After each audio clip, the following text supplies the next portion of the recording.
सारे प्रश्न कैसे हल किए जाए, बिल्कुल आपका सवाल बनता है। और जवाब आएगा कि नेगेटिव मार्किंग जब नहीं है तो आपके पास 100 प्रश्न है। सबसे पहले अगर आपकी हिंदी अच्छी है, हिंदी पर सबसे पहले, उसके बाद आपको पता है कि आपको अंग्रेजी नहीं आती,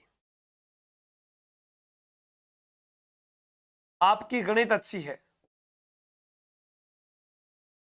आपके पास जीके का पार्ट है, आपके पास करंट का पार्ट है। अब आप यहां पर देखते हैं कि आपके पास हिंदी आ गई, अंग्रेजी आ गई, गणित आ गई, जीके आ गया, करंट आ गया और आपके पास रीजनिंग आ गई। इनमें सबसे ज्यादा समय कौन से सवाल लेंगे आपका?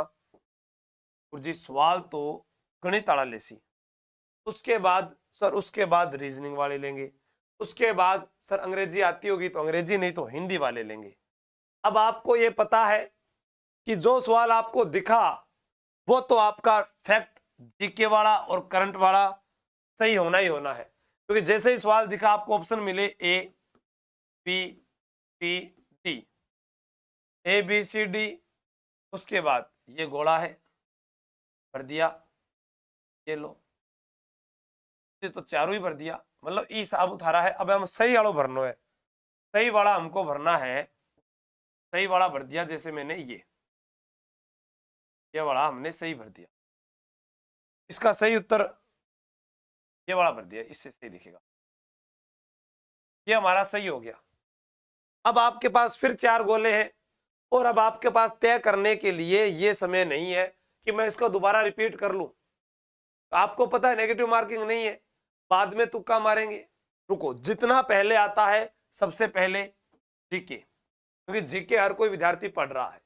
दूसरा ऑप्शन आपके पास करंट, पहले नंबर पर जीके के सवाल सही करने हैं, दूसरे नंबर पर आपको करंट के सवाल सही करने हैं।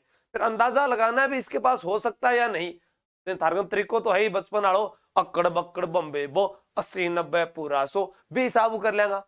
हाँ, 2 चीजें होगी, ठीक। तीसरी चीज इधर हिंदी पर आना, तीसरा टाइम आपको हिंदी को देना है, तीसरा टाइम हिंदी को दे दिया। अब हमारे पास में ये सबको मैं कहता हूं कि 80% लोग हैं जो अंग्रेजी जानते ही नहीं है, तो जब तुक्का ही मारना है तो अगला काम अंग्रेजी का कर दो। और अंग्रेजी का तुक्का भी मार दिया, व्यापन जो जो प्रश्न आया बागा तुक्का मार दिया, क्योंकि हमें पता ही नहीं है, अंग्रेजी आती ही नहीं तो करे कहां से। और अब हमारे पास है गणित और रीजनिंग। तो सबसे पहले इस